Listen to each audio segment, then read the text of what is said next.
I really recommend also that book, The Splendid and the Vile, about Churchill and the Blitz. And any books by Timothy Snyder on Ukraine are excellent. Before we continue, we invite you to follow our channel, the only American show reporting live from Ukraine every day. Wendy Snyder in for Bob Sirott. We go live to Joseph Lindsley once again. Good morning, or I should say good afternoon, Joseph. Wendy, good afternoon from Kyiv. Light snow falling here. And about 90 minutes ago, we had there were nationwide air raid alarms sounding throughout the country. And we had reports of this, what I call the baby ICBM, but this new form of like sort of almost intercontinental ballistic missile created by Russia. It's called the Oreshnik, and Russia has deployed a couple of these now on Ukraine in the past several weeks. So we had a report that there was incoming to Ukraine, at least one of these missiles, and then it disappeared from the radar. So that suggests that it was a decoy. It was electronic warfare meant to test the system, meant to try to scare people. And as we've seen with this type of missile, it is not as just, the attacks that Russians have made with that sort of, as I call it, the baby intercontinental ballistic missile, because it's not quite intercontinental range. The attacks that Russians have made with that are less destructive than other Russian missile attacks upon Ukraine.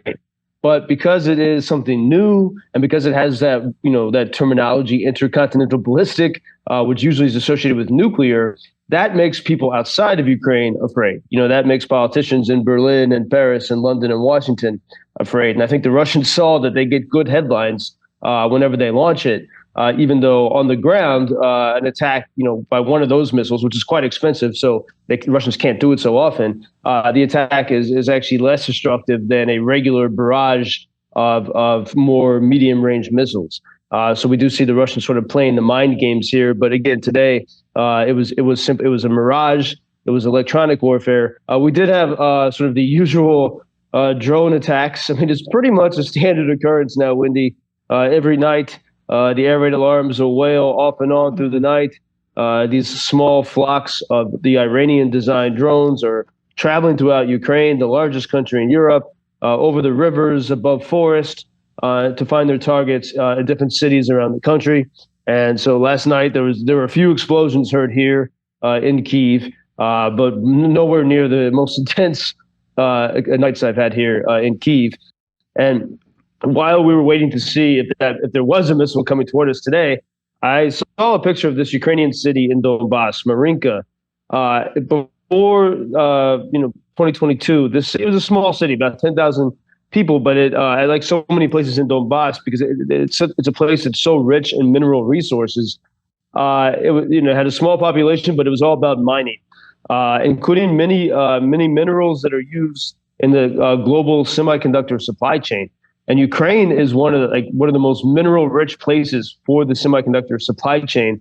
And I do think that is often not talked about. But that's another thing that Russia, assisted by China and others, they're trying to get their hands on these resources here.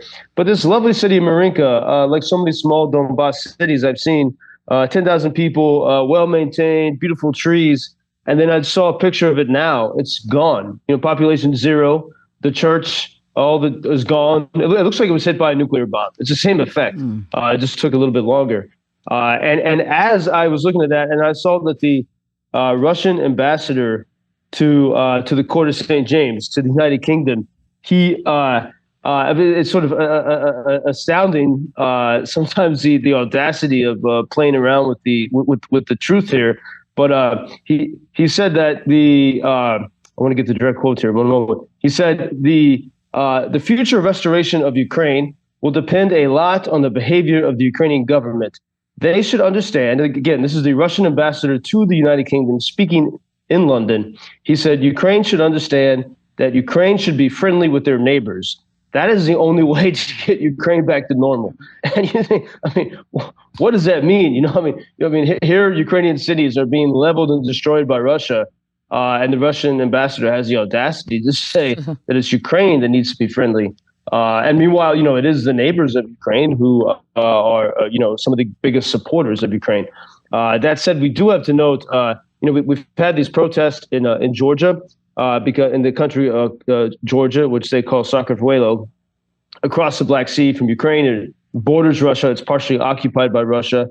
The Russians control the parliament there. The president and masses of people are standing against Russian control of their country. It's still a very tense situation. The police have become violent there in the streets. We also have very concerning in the country of Romania. They're in the midst of a presidential election runoff. And out of nowhere, Romania has a pro-Russian candidate who seems to be doing pretty well. Romania borders Ukraine to the south. This is sort of really a shock to many people. And, I was speaking with Ukrainians and Americans who are here, and we were talking about Ukraine's revolution of 2014. And one Ukrainian I know who was there, said that the reason why that worked is because Ukrainians were very, when it comes down to it, in the most extreme moments, Ukrainians are very good at self-organizing. And they were very disciplined during that revolution. There was no looting. There was no, the people were organized and disciplined, and they sort of self-policed, and they policed themselves. And that's what enabled them to be successful there in 2014. And it was an extremely hard thing to do. And as one Ukrainian said to me, that revolution in the streets of Kyiv was the first successful Ukrainian state.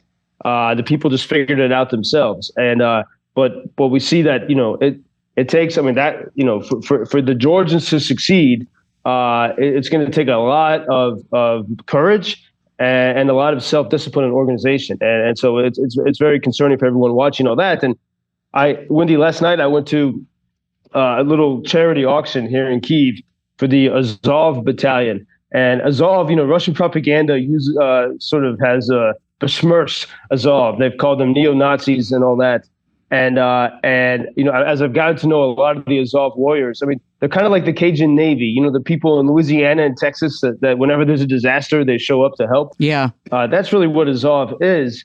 And they started in Mariupol in 2014 when the Russians tried to take Ukrainian cities in 2014. And Azov were just regular people banding together. And as I was at this charity auction, it was in almost like an equivalent of an Applebee's.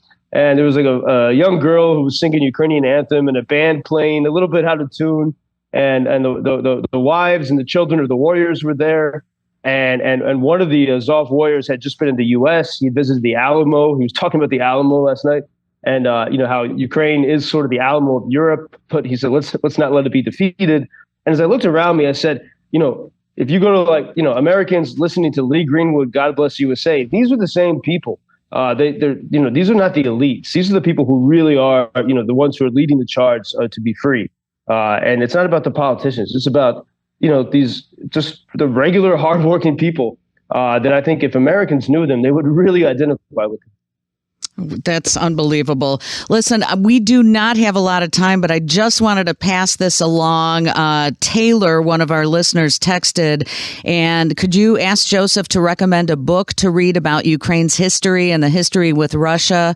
I enjoy the segments with Joseph and pray for his safety, the safety of the Ukrainian people, and a peaceful end to Russia's war on their country. Thanks a bunch. Is there a short answer? Should I just send Taylor to UkrainianFreedomNews.com? Yeah, indeed. I forgot to be prepared for that due to all the attacks and the sleepless night. But absolutely. Look up Professor Timothy Snyder from Yale University on tyranny and on Ukraine, and his all of his books about the history of Ukraine.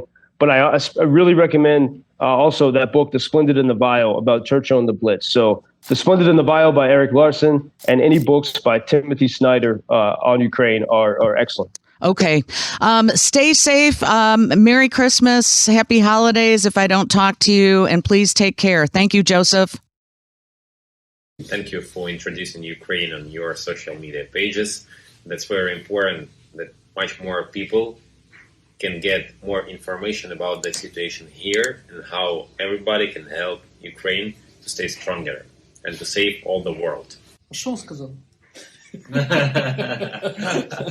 Well, which side are you on? На чьей ты стороне? Come on now. Oh, which side are you on? На чьей ты стороне?